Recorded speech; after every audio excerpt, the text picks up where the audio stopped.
82 desa di KKT tuntaskan musyawarah pembentukan koperasi merah putih. Sebanyak 82 desa dan kelurahan di Kabupaten Kepulauan Tanimbar atau KKT telah menyelesaikan musyawarah desa khusus atau Musremdes guna menindaklanjuti instruksi Presiden atau Inpres nomor 9 tahun 2025 tentang percepatan pembentukan koperasi desa merah putih.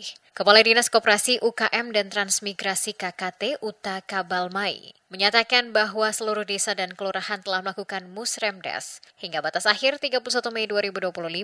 Hal ini membuat KKT terhindar dari sanksi penundaan pencairan dana desa tahap 2 dari Kementerian Keuangan. Untuk mempercepat proses pembentukan koperasi merah putih di daerah julukan Duan Lola tersebut, Bupati Riki Jawerisau menerbitkan surat edaran nomor 500.3/51 tahun 2025 tentang tata cara pembentukan koperasi merah putih yang ditujukan kepada para camat dan kepala desa untuk segera menindaklanjuti pembentukan koperasi di masing-masing wilayah.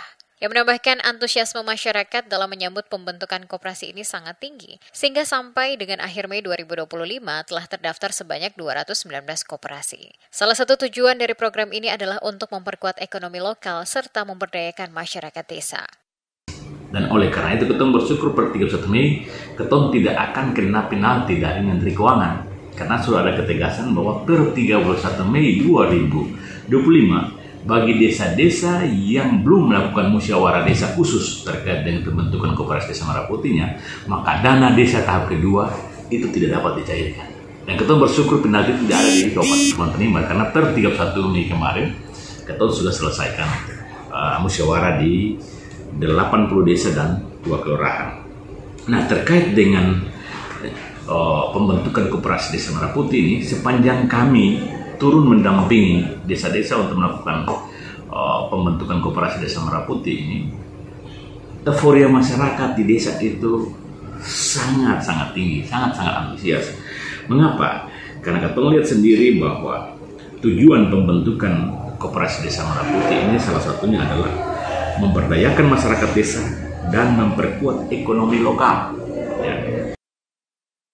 Kabalmai menambahkan, koperasi ini diharapkan mampu mengatasi tingginya harga kebutuhan pokok di Tanimbar yang selama ini sebagian besar dipasok dari luar daerah seperti Surabaya. Dengan adanya koperasi, distribusi barang bisa dilakukan melalui skema tol laut, sehingga harga bisa ditekan. Selain itu, hasil-hasil produksi lokal seperti kopra, taripang, dan rumput laut bisa dijual langsung melalui koperasi tanpa bergantung pada tengkulak.